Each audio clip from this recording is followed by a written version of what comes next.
안녕하세요. 저는 이제 50대 후반을 앞두고 있는 주부입니다. 다들 시댁과 관계가 어떠세요? 저는 이 나이쯤 되면 좀 편해질 줄 알았는데 아니더라고요. 남의 편이라 남편이라더니 이제는 정말 영영 남이 되어버렸습니다. 딸 둘을 다 시집 보내고 이제는 좀 편하게 부부가 여행도 다니고 함께 취미 생활도 하려는 생각들로 즐거웠었는데 다 사라져 버렸습니다. 처음엔 내 집도 없어지고 투룸 전셋방에 앉아 있다 보니 서글퍼졌습니다.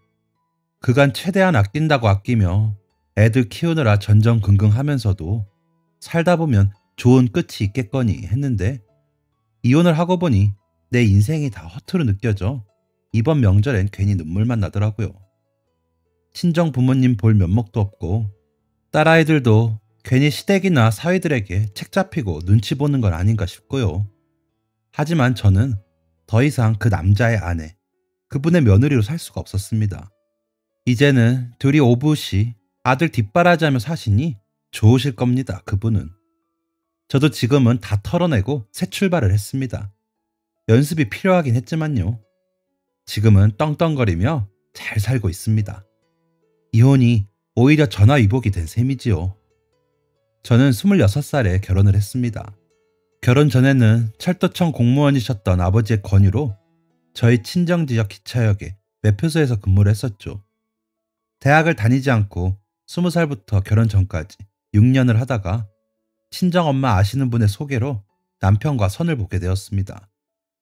저보다 3살 연상이었던 남편은 서울시청 공무원이었는데 외모며 내성적인 성격이며 제 마음에 드는 구석이라고는 조금도 없었습니다. 그래서 첫 만남 이후 거절을 했었죠. 하지만 이 사람은 제가 마음에 들었는지 3개월을 주구장창 따라다니더군요. 그 먼 길을 거의 매일 와서 기차역 문 앞에 서서 기다리고 저희 동네 버스 정류장에서 기다리고 그러다 저희 아버지가 그 사실을 아시게 되어 집으로 부르셨는데 그때 저 없으면 못 살겠다는 그 사람의 말에 저희 아버지가 만나보라고 권하시더라고요. 그래도 너 좋다는 사람인데 너무 매몰차게 굴지 마라. 이제 너도 나이가 제법 차는데 좋다는 사람 있을 때 만나봐야 하는 것 아니냐? 면서 설득하시더라고요. 솔직히 말이 좋아 설득이지 그 사람 부모님의 재산 정도도 마음에 드셨고 그 사람 직업이 마음에 드셨던 거겠죠. 아버지가 공무원이시라 그런지 내심 공무원 사위를 원하시긴 했었습니다. 게다가 서울시청 공무원이니 더 마음에 드셨겠죠. 그래서 어쩔 수 없이 몇 번 더 그 사람을 만나보기로 했습니다. 만날 때마다 예쁘다고 해주고 선물도 주더군요. 그러다 보니 나쁘지 않았습니다. 전에 만났던 사람들보다 매너도 좋고 대접받는 느낌이 들게 하더라고요. 이것저것 아는 것도 많아서 말도 재미있게 하고요. 몇 번만 만나보자는 저의 결심은 어느새 교제를 허락하게 되었고 첫 만남이 있고 8개월 후에는 결혼을 준비하고 있었습니다. 시아버님은 어느 지역에 있는 꽤나 큰 시멘트 공장에서 연구원으로 일하셨던 분이셨고 시어머니는 중학교 미술 선생님을 하시다가 퇴직하신 분이셨습니다. 시아버님이 퇴직하시고는 증조부님이 사시던 집에서 사시는 거라고 들었습니다. 그 시대 어른들 치고는 좀 배우신 분들이셔서 교양은 있으셨지만 까다로우셨죠. 특히나 시어머니는 제가 전문대라도 다니지 못한 것이 굉장히 불만이 많으신 분이셨습니다. 물론 시아버지도 처음에 그래, 너가 원해서 대학을 안 간 것이니? 아니면 못 간 것이니? 하고 물으실 정도긴 하셨죠. 본인 아들이 저를 죽자사자 따라다닌 것을 아신 후로는 제 학력에 대해 더 이상 말씀은 없으셨습니다. 하지만 시어머니는 자신의 아들이 고졸인 저를 따라다닌 것에 자존심이 상해하셨습니다. 그래서 자주 제 학력을 들먹이며 저를 조롱거리로 만들곤 하셨죠. 시누이나 동서가 있는 자리에서 그래도 너희는 말이 통하잖니. 쟤는 가끔 말을 너무 골라서 해야 해. 어떻게 말해야 기분 안 상하게 알아듣게 할까 해서 말이야. 대학 안 나온 게 이렇게 답답할지 몰랐다. 라는 말씀을 너무 수시로 하셔서 멀리서 시어머니 표정만 봐도 또 그 소리구나 하고 알 정도였습니다. 그 밖에도 사람이 이래서 배워야 하는 거야 라던가 어이그 눈에 뭐가 쓰이지 않고는 어떻게 그렇게 따라다녔는지 모르겠다. 대화가 돼야 연애도 하는 건데 라면서 제 배움이 짧은 것에 대한 이야기를 하시곤 하셨죠.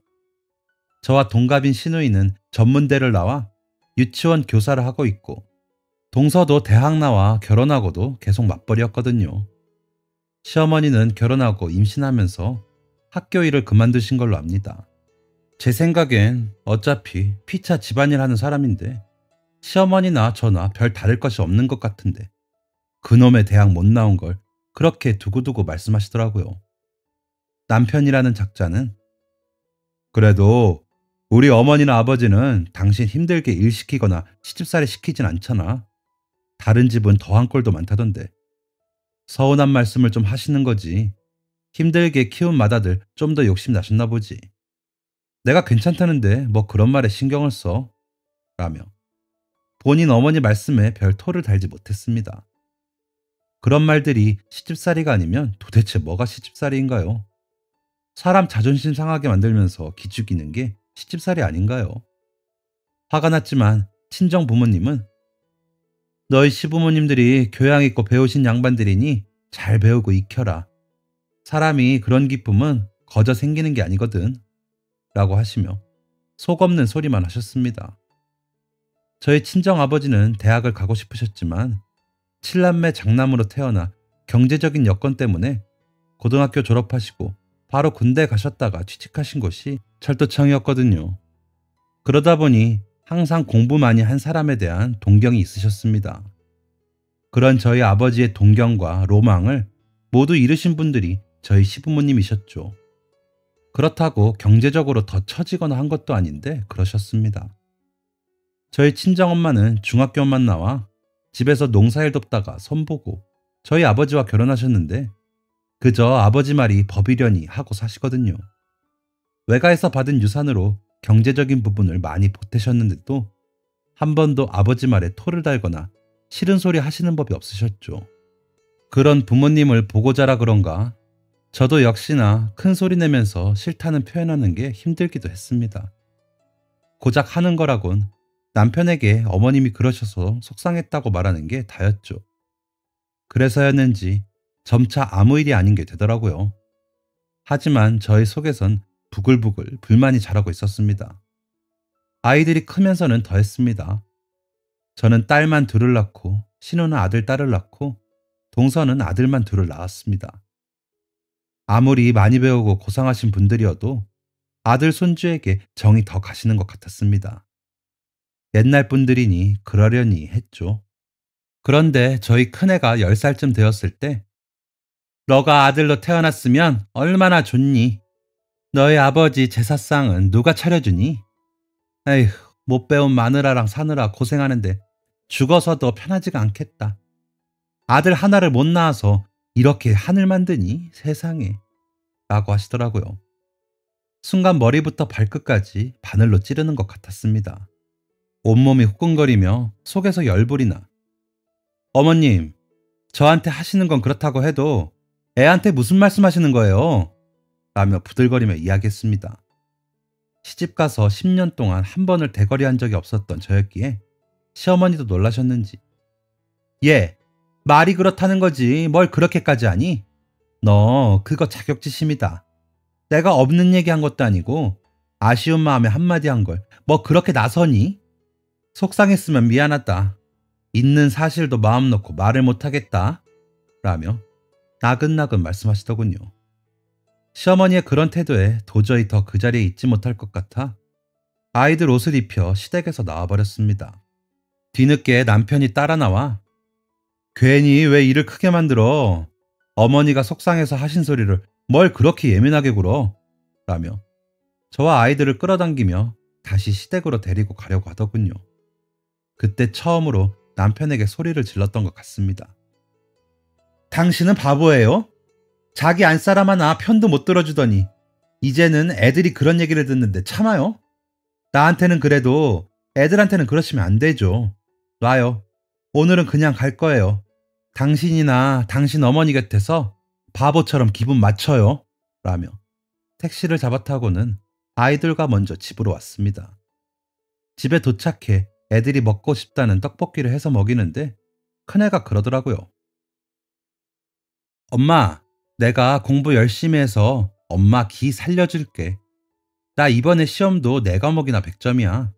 성호는 2개만 100점이래. 라면서 웃는데 마음이 따가웠습니다. 그래서 아이 꼭 안아주며 고맙다고 했더니 6살이던 둘째가 난 100점 10개 맞아줄게. 라며 제 언니와 제 사이에 끼어들어 두 아이 다 끌어안고 눈물이 나는 걸 겨우 참고 다독였습니다. 아이들은 정말로 그 약속을 지켜줬습니다. 중학교에 가면서 전교 1, 2등을 하더니 대학도 번듯하게 서울의 상위권 대학을 갔죠. 회사도 대기업에 입사해 결혼한 지금도 다닙니다. 그런 반면 동선의 두 아들들은 성적도 고만고만하더니 저희 작은애와 동갑인 큰애는 재수를 해 서울 하위권 대학을 갔다가 졸업 후 공기업 준비를 하다가 실패해 중견기업에 다니고 있고 아직 20대인 둘째는 지방 4년제 대학을 졸업해 지금은 공무원 준비를 한다고 하더라고요. 그런 아이들을 비교하시며 걔집 애들보다 우리 아들들이 더 잘 돼야 하는데 아주 기가 다 빨려 들어갔는지 앞길이 막혔다. 엄마가 더 잘 가르친 건 우리 성호랑 성훈일 텐데 뭐가 문제인지 라고 하면서 대놓고 속상해 하시더라고요. 그런 시어머님 앞에서 남편은 어머니 말씀대로 집안의 아들들이 잘 되면 더 좋죠. 조카들도 저들 나름대로 잘하고 있는 거니까 걱정 마세요. 라며 기분을 맞추더라고요. 애들 아빠가 맞나 싶을 정도였습니다. 애들이 그 모습을 못 바뀔 망정이지 봤으면 얼마나 속상할지 생각도 하고 싶지 않았습니다. 딸들은 자라면서 할머니가 그러시니 친가에 잘 가지 않았습니다. 저희 친정 엄마는 손주들 사랑이 워낙 극진하신 분이라 딸이건 아들이건 아이들에게 항상 잘해주셨어요. 그래서인지 외가에는 자주 가고 싶어 하더라고요. 그런 아이들을 보며 남편은 불만이 많았습니다. 아무리 그래도 너희가 송씨지 거기는 뭐 하려고 그렇게 가냐? 할머니가 그러니까 너희한테 서운한 소리 하시는 거야. 라며 아이들 탓을 하더라고요. 큰애는 그런 남편에게 대꾸도 하지 않은 지 오래고 작은애는 아빠도 외할아버지 될 거면서 왜 그러세요? 라며 가끔 대꾸를 하더라고요. 그럼 헛기침 몇 번 하고는 돌아서서 어머니 요즘 식사 못 하신대 반찬 좀 챙겨봐 가지고 가게 하곤 했었습니다. 입맛도 까다로우신 분이시라 뭘 드시던 입이 짧으신데 그나마 제가 만든 반찬은 드셨거든요. 시누이도 나도 우리 엄마 입에 음식만 맞추기가 엄청 힘든데 아무튼 언니 대단해요. 라며 말할 정도니까요. 동서는 처음부터 음식을 할 생각도 없었고요. 맞벌이 하는 사람이라 항상 집안의 행사에서 빠지곤 했거든요. 그러면서 돈으로 때우곤 했었죠. 그러다 보니 제사며 명절 음식, 시부모님 생일상, 각종 집안 행사에서 장보고 음식하고 뒷정리는 항상 다 제 몫이었습니다. 다들 바리바리 싸들고 갈 줄만 알지 누구 하나 돕는 사람은 없었습니다. 시어머니도 이번엔 뭐 하자고 말만 하셨지 주방엔 얼씬도 안 하셨으니까요.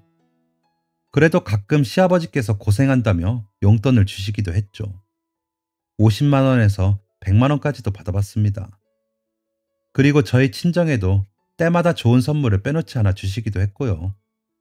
그래서였는지 그저 감사한 마음으로 챙기면서 부당하거나 억울하다고 생각도 못했던 것 같습니다. 시아버님은 말씀을 많이 하시진 않으셨지만 저희 아이들이 공부를 잘하면 엄마가 훌륭히 가르쳤구나 하시곤 하셨습니다. 그러면서도 조카들에게 더 노력하고 정진하면 너희들도 할 수 있다. 가까이에 배울 점이 있는 사람이 있다는 건 좋은 거야. 사촌지간이지만 좋은 건 배우려고 애쓰고 모르겠는 건 묻고 해라. 라고 하시기도 하셨고요. 그러면 시어머니는 옆에서 다 아는데 잘 안 되는 거지. 굳이 배울 게 뭐가 있어요. 괜히 기만 죽지. 저것들이 얼마나 독하게 공부만 하겠어요. 쟤들 나중에 어떤 사람이랑 결혼할지 몰라도 그 사람들도 힘들겠어요. 애들이 독해서 어느 남자가 좋다고 해요. 하시더라고요.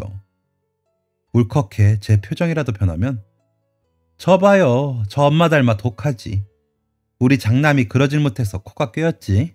라며 목소리 한 번을 높이질 않으시며 말씀하셨습니다. 정말 표정과 말투만 보면 세상 다정한 소리를 하는 것 같은 착각이 들 정도였습니다.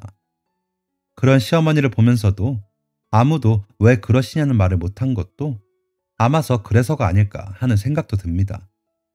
그냥 제 속만 타들어가고 시댁에 다녀온 날이면 남편이 더 야속해 싸움이 되곤 했습니다. 어릴 적엔 그저 저희 부부를 보며 울먹이던 딸들은 중학생 정도가 되자 제 편을 들며 할머니 흉을 보기 시작하더라고요. 저들도 서운하게 구는 할머니가 야속했겠죠. 그럼 남편은 하여튼 여자들은 이래서 대접을 못 받는 거야. 속이 그리 좁아서 어쩌느냐. 너희들이 공부 잘해서 칭찬하고 싶으셔도 그럼 사촌들이 서운할까봐 참고 말씀 안 하시는 걸 모르고 참 언제나 생각이 트일까 하면서 또 저희 탓을 했죠. 아이들도 알 것 다 알지만 그런 아빠의 생각이 쉽게 바뀌지 않을 거란 걸 알기에 답도 않고 각자 제 방으로 가버렸습니다. 아이들이 그렇게 들어가 버리면 남편은 애들 단속 좀 해. 혹시나 어머니 아버지 앞에서도 말 실수할까봐 내가 아주 매번 노심초사해. 라면서 제게 엄포를 놓곤 했고요. 그렇게 절 힘들게 하시는 시어머니가 계셨지만 그렇다고 다른 문제들은 대놓고 타박을 하시거나 꼬투리 잡으시거나 하시진 않았기에 한번 꼭 참을만 했습니다.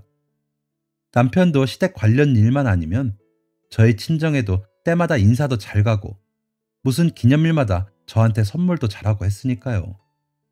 경제적으로는 한 번도 쪼들리거나 힘들게 산 적 없었고 빚도 없이 살았으니까요.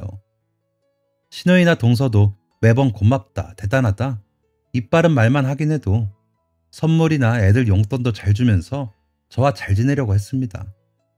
조카들도 예의 바르게 잘하고요. 그냥 그렇게 한 집안의 큰 며느리 노릇하면서 살면 되는 거지 라고 생각했습니다. 더한 집들도 많으니까요. 그냥 다들 이렇게 사는 거지 했습니다. 그렇게 시간은 흘렀고 어느새 결혼한 지 30년이라는 시간이 흐르더군요. 저희 딸들 차례로 좋은 짝 만나 결혼시키고 이제 뱃속에 아가도 생겨 저도 할머니 소리 듣기 바로 직전이었죠. 나이는 저만 먹는 게 아니었나 봅니다. 4년 전이었습니다. 시어머님과 10살 차이가 나시는 시아버님께서 기력이 약해지시고 거동이 불편해지시면서 노환이 시작되었습니다. 저는 반찬을 전보다 더 부지런히 해서 나르고 시어머님은 그런 시아버님을 극진히 간호하셨습니다. 돌아가실 때까지 몸에 인이 배기거나 욕창 한 군데 난 곳 없이 성심을 다해서 모시셨죠. 시아버님 성정에 며느리나 딸이어도 본인 몸에 손대는 것 원하지 않으실 거라고 도와드린다고 해도 싫다고 하시면서 시어머님이 다 하시더라고요. 아버님에 대한 사랑과 정성이 어지간히 적지 않으신 것을 알고 있었긴 했지만 옆에서 봐도 그 점은 대단하다고 느꼈습니다. 한 번도 힘들다고 하신 적이 없었거든요. 다른 일은 조금만 해도 금방 지치시는 양반이었는데요. 그렇게 시어머니가 열심히 보살피셨는데도 다시 일어나지 못하신 시아버님은 새벽에 조용히 세상을 떠나셨습니다. 시어머님이 일어나셔서 눈 맞추고 인사 나누시고 쇠순물을 받으러 다녀온 사이 숨을 거두셨더래요. 그런 시아버님의 소식을 시어머님은 굉장히 또렷하고 차분한 말투로 전하셨습니다. 전화를 끊은 제가 남편에게 울면서 시아버님의 부고를 전하고 남편은 오열을 하며 시댁으로 갔으니까요. 남편이 너무 심하게 울어 저희는 택시를 타고 갔습니다. 가는 길에 아이들에게 연락을 하고 시누이와 동서에게 연락을 했죠. 둘째는 부부가 둘 다 외국계 기업에 다니다 본사로 발령나서 미국에 가 있었기에 전화로 상황을 알리기만 했습니다. 미리 알아놓은 장례식장에 연락도 하고요. 장례를 치르는 동안에도 저는 정신이 없었습니다. 남편은 시어머니를 붙들고 울고만 있고 시누이와 도련님은 손님 맞느라 정신없고요. 동서는 일이 손에 익지 않아 버거워만 하고요. 장례식장에서 선택사항을 듣고 전달하고 음식 잘 나가고 있는지 확인하고 여기저기 인사하고 아이들 불편한 거 없는지 확인하느라 정신이 없었습니다. 게다가 저희 큰애는 임신 중이라 가족실에서 거의 나오질 못했는데 혹시나 힘들까봐 신경이 많이 쓰이더라고요. 그나마 힘쓰는 일은 사위가 도와줘서 해결하곤 했습니다. 잠깐이나마 쉴 수 있었을 때는 저희 친정 부모님과 오빠가 왔을 때뿐이었습니다. 아버지는 가시면서도 이 집 큰며느리라는 사실을 잊지 말고 가시는 마지막 길 끝까지 최선을 다해라 하셨습니다. 기진맥진한 딸의 모습보다 이 집 큰며느리 노릇 못하는 것만 보시는 것 같아 서운하긴 했지만 원래 그러신 분이니 그러려니 하면서 끝까지 열심히 했습니다. 30년을 시부모님으로 모신 분이니 그 세월 동안 쌓인 정이 있었기에 저도 마음이 많이 아프고 슬프기도 했고요. 눈물도 많이 흘렀습니다. 시어머니는 우실 때도 참 교양 있고 품위 있게 우시면서도 구슬프게 흐느끼셨습니다. 그런 시어머니 곁을 지키고 앉아 곡소리 내며 장례식장에 울음소리를 내는 건 남편이었죠. 시누이와 도련님은 그런 자신들의 어머니와 형을 곁에서 묵묵히 바라보며 조용히 눈물을 흘리고요. 시아버님이 생전에 말씀이 많은 분이 아니셨는데 시누이와 도련님은 그걸 많이 닮았었거든요. 그렇게 장례를 치르고 장지에 모시고 나서 저는 바로 몸살이 났습니다. 남편은 목이 쉬어 한 2주는 제대로 된 목소리가 안 나오더라고요. 많이 의지하고 존경하던 아버지를 잃은 사람이라 그 와중에도 더 잘 챙기려고 했습니다. 시어머님 집에 음식도 더 잘 해다 드리고요. 시어머님은 여전히 차분하게 시아버지 짐을 잘 정리하셨습니다. 본인이 직접 다 하시겠다며 그 작은 몸으로 서재며 아버님 옷까지 드리며 차근차근 정리하시곤 상자에 담아두셨더라고요. 그럼 그 상자들을 지하 창고 방으로 옮겨놓는 건 조카들과 도련님이거나 남편이 했습니다. 시댁 지하에 아버님이 취미로 음악 들으시는 방이 있었거든요. 아버님이 돌아가시고는 그 방을 아버님 추모 공간으로 만드는 것이 계획이시라고 했습니다. 그런 모습도 대단하다고 생각이 들었습니다. 50년 넘게 60년 가까이 함께 산 부부가 이별하는 모습이 참 멋지고 아름답다고 느껴졌으니까요. 그렇게 1년은 별 무리 없이 시아버님만 안 계신 것만 빼면 크게 달라진 것 없는 시간이 흘렀습니다. 그러다 어느 순간부터 시어머니가 저희 집으로 오시더라고요. 명절이나 가족 모임이 있는 날이 아니면 남편이 가서 어머님을 모시고 오는 날이 많아졌습니다. 그때는 그냥 너무 집에만 계시니까 일부러 모시고 나오는 거겠지 하면서 별 생각이 없었습니다. 가실 때 반찬 좀 싸드리고 가끔 저녁 먹고 졸리다 하셔서 주무시고 가시기도 했고요. 이불 펴드릴 때 세탁한 이불이 아니면 싫어하시니 덮고 깔고 주무신 이불 세탁하는 게 번거롭긴 했지만 가끔이니 그냥 그러려니 했습니다.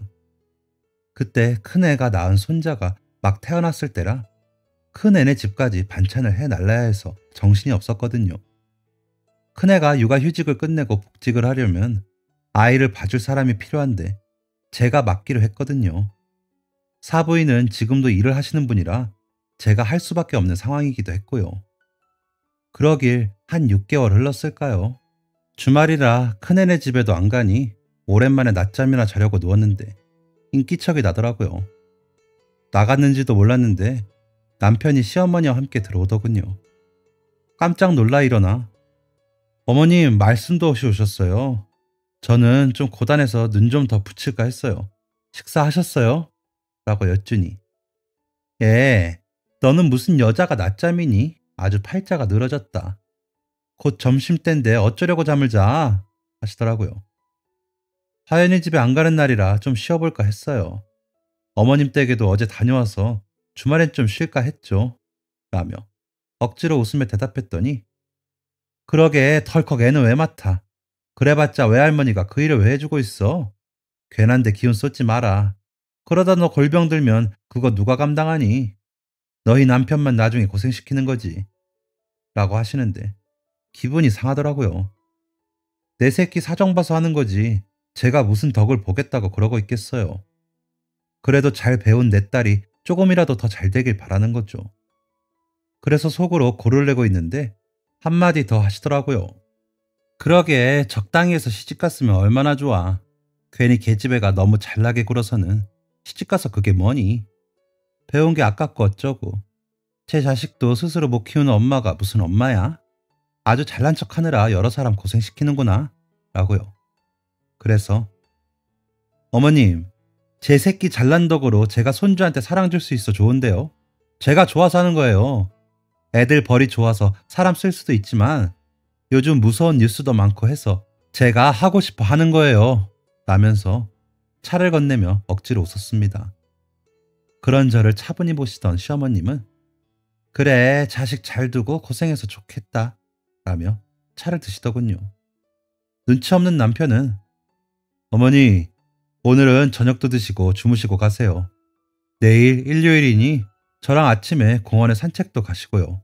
하면서 희죽거리고 있더군요. 다음날 저녁까지도 속이 부글거리는 게 찾아지지 않아 혼자 씩씩거리고 있는데 남편이 어제부터 왜 그래? 속이 안 좋아? 약을 좀 먹지 그래? 하면서 제 어깨를 주무르기에 아니 당신은 좀 애들 편 좀 들어주면 어디가 덧나요? 당신도 할아버지잖아요. 지우 예쁘다고 물고 빠는 사람이 왜 어머니 앞에서는 꿀먹은 벙어리예요? 라며 화를 냈습니다. 그러자 아니 어머니가 그걸 몰라서 하시는 말씀이시겠어? 난 또 뭐 때문에 그러나 했네. 당신도 이제 손주까지 본 사람이 그렇게 어머니 마음을 모르겠어?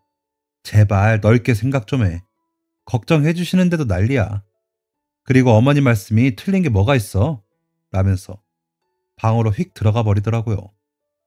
속에서 천불이 올라오는데 더 이상 말했다가 정말 난리가 날 것 같아 그날 저는 작은 방에서 잠을 자버렸습니다.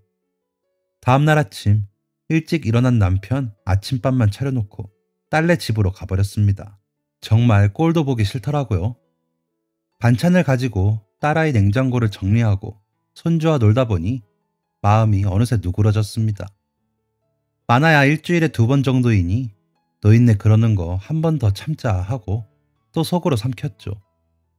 그렇게 지내다 아버님처럼 돌아가시면 후회하겠지 싶더라고요. 그렇게 시간은 또 흐르고 아이가 어느새 커 어린이집에 갈 수 있을 정도가 됐습니다. 그래서 오후에 어린이집에서 데려가니 잠깐만 봐주면 된다며 이야기하면서도 딸아이가 미안해 하더라고요. 그래도 전보다 시간이 생기니 다행이라고 생각했습니다.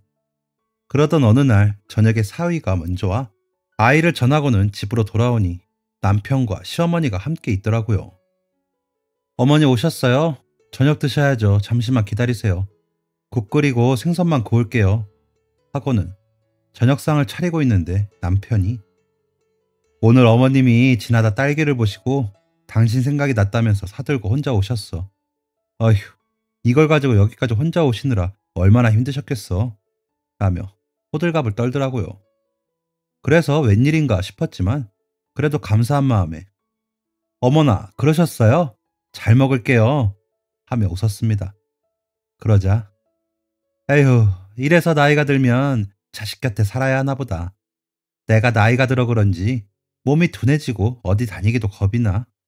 이거 가지고 집에서 여기 오는데도 세상에 너무 힘들더라 하시더라고요. 그래서 좋은 마음으로 고생하셨겠네요. 이번 딸기는 더 값지고 맛있게 먹을게요. 했습니다. 그래서 말인데 내가 여기 와서 사는 건 어떠냐? 하연이 애 봐주려면 너희가 내 집으로 들어오는 건 힘들잖니. 어차피 방도 남으니 내가 월세 주고 들어오마. 라고 하시는데 전 제가 잘못 들었는지 알았습니다. 그래서 네? 여기서 지내신다고요? 지금 사시는 집은요? 지하에 아버님 추모 공간 어쩌고요? 했더니 남편이 곁에서 뭘 그리 놀라. 지하랑 2층은 잠가 놓으실 거래. 어머니 큰 짐 2층에 정리해놓고 지하는 아버지 추모 공간 계속 해놓고 1층만 새 놓으신대. 어차피 2층이랑 지하는 문이 바깥쪽에 다 따로 있잖아. 집 관리하려면 우리도 수시로 들여다봐야 하니까 그러면 되지. 어머니 짐은 필요하실 때 가져다 놓고 하면 되니까 그러다 애들 다 키워주면 우리가 이 집 정리해서 그 집으로 들어가면 되잖아. 라며 신이 나서 떠들더라고요. 그러자 시어머니는 그렇게 되면 너도 굳이 이 집 저 집 반찬해서 나르고 하는 거 덜 번거롭잖니. 효연이는 휴가 때 한국 들어오면 내 집에서 묵으라고 하면 되고 라면서 웃음이 마르질 않더라고요. 두 모자가 제가 없는 사이 아주 말을 맞추고 신이 났더군요. 일단은 웃으며 얼른 밥을 차리고 식사를 했습니다. 시어머니는 주무시고 가라는 남편의 말에도 웬일로 집으로 가시더라고요. 시어머니를 모셔다 드리고 돌아온 남편에게 저는 최대한 차분히 이야기를 했습니다. 어머님이랑 같이 사는 건 안 돼요. 내가 지금 이 나이에 시집살이를 해야겠어요? 어머님이랑 일주일에 두세 번 얼굴 보는 것만으로 충분해요. 난 도대체 어디서 숨쉬란 말이에요? 라고요. 그러자 남편은 당신 말이 너무 심한 거 아니야? 당신 부모님은 처남이 계속 모시고 살잖아. 이제까지 따로 살았으면 감사하다고 해야지. 혼자 지내신 지가 벌써 1년이 넘어서 2년 가까이 돼가는데 먼저 합치자는 말을 못할 망정 뭐 하는 짓이야? 라고 하더라고요. 그래서 우리 엄마가 새언니한테 싫은 소리 하는 거 봤어요? 애들에 대해 왈가왈부하는 거 봤어요? 그저 다 좋다고 호호하시는 분이잖아요. 그래도 새언니 힘들까봐 오히려 눈치 보신다고요. 그런데 어머님은 아니시잖아요. 악다구니만 안 쓰시지 마음에 상처되는 말만 하시는 거 알잖아요. 우리 엄마가 월세 낸다고 와 계신다고 하면 당신 그럴 수 있어요? 싫죠. 나도 못해요. 그런 줄 알아요. 라며 신신당부를 하고 작은 방에 가서 잠을 잤습니다. 다음날 아침 일어나니 남편이 먼저 나가고 없더라고요. 그러려니 하고 집 청소며 빨래를 하고 딸네 집에 가져갈 반찬을 챙겨 딸네 집으로 갔습니다. 딸네 도착해 청소를 하고 빨래를 하면서도 부하가 치밀더라고요. 함께 사시면 또 얼마나 이런 문제로 제 속을 긁을지 연상되어 머리가 어지럽더라고요. 저녁에 집에 들어가 저녁상을 차리는데도 별 말이 없기에 저도 아무 말 없이 밥만 차려놨습니다. 숟가락 올리기가 무섭게 앉아서 밥은 잘 먹더군요. 저는 먹는 둥 마는 둥 하는데도 얼마나 열심히 밥을 먹던지 꼴보기가 싫더라고요. 그렇게 냉랭한 부부 사이는 좁혀질 줄 몰랐습니다. 그렇게 며칠을 보내고 있는데 딸네 집으로 가고 있는 길에 시어머님이 전화를 하셨더군요. 예, 내가 오늘 부동산에 집 내놨다.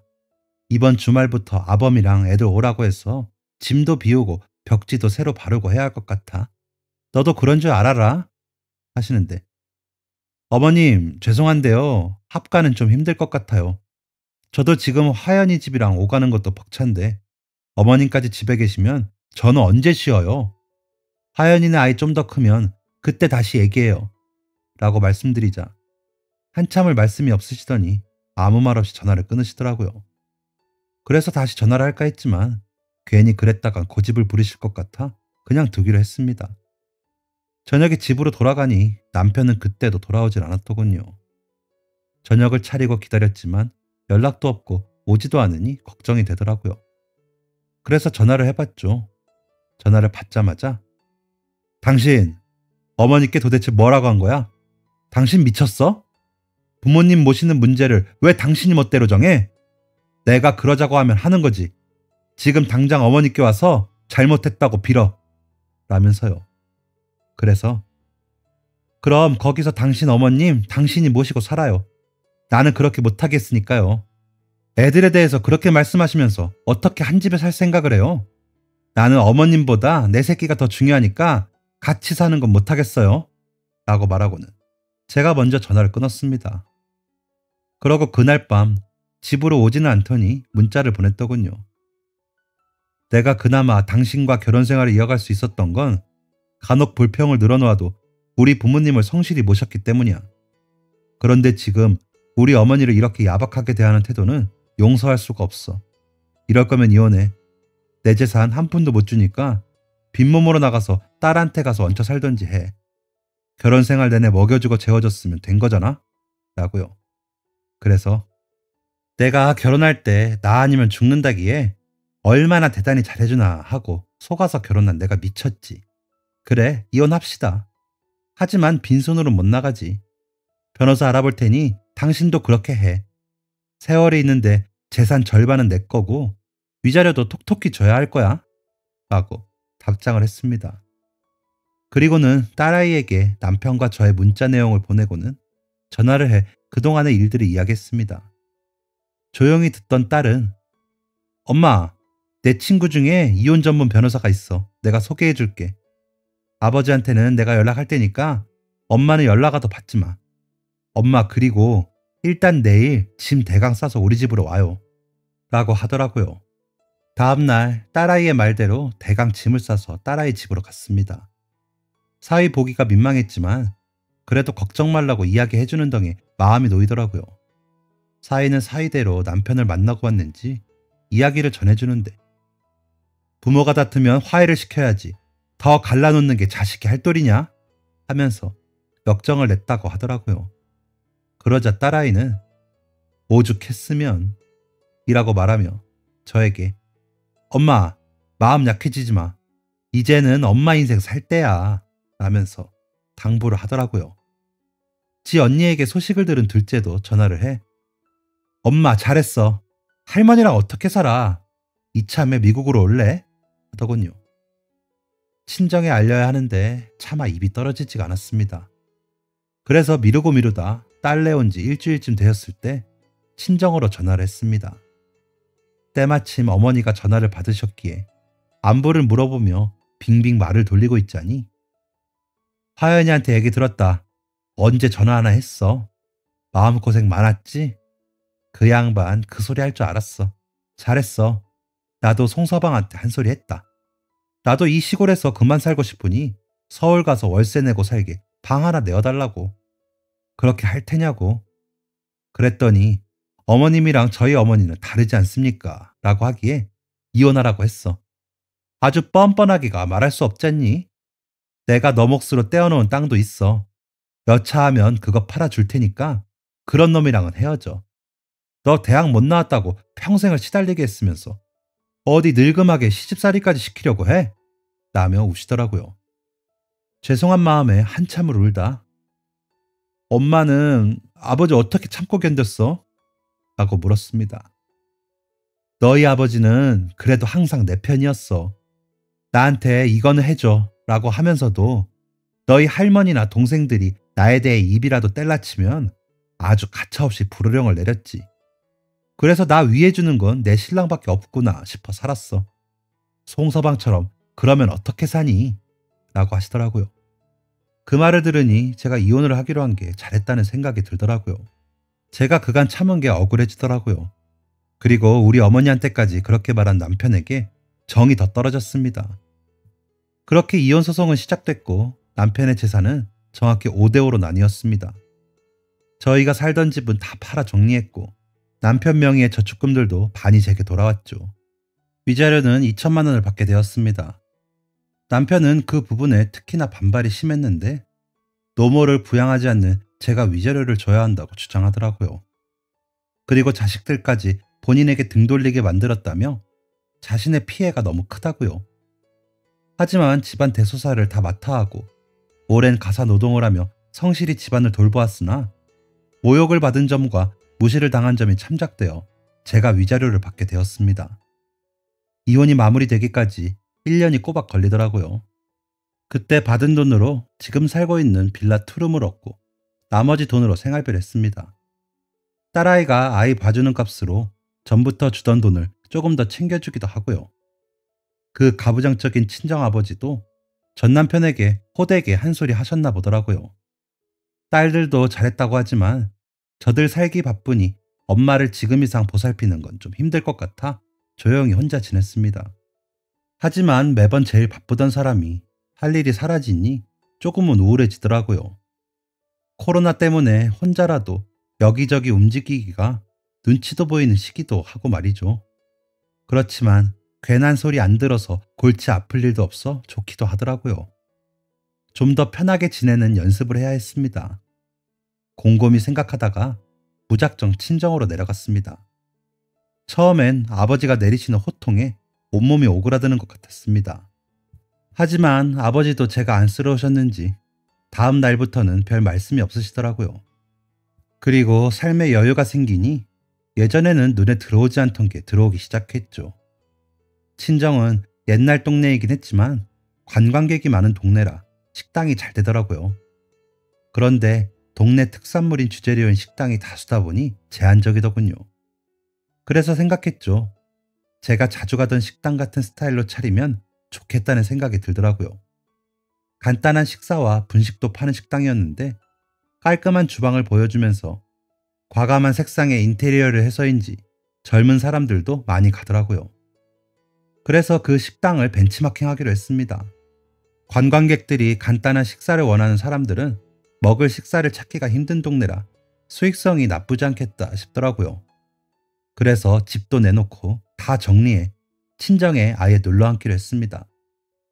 아버지는 눈치를 주시긴 했지만 장사가 잘 되자 좋아하십니다.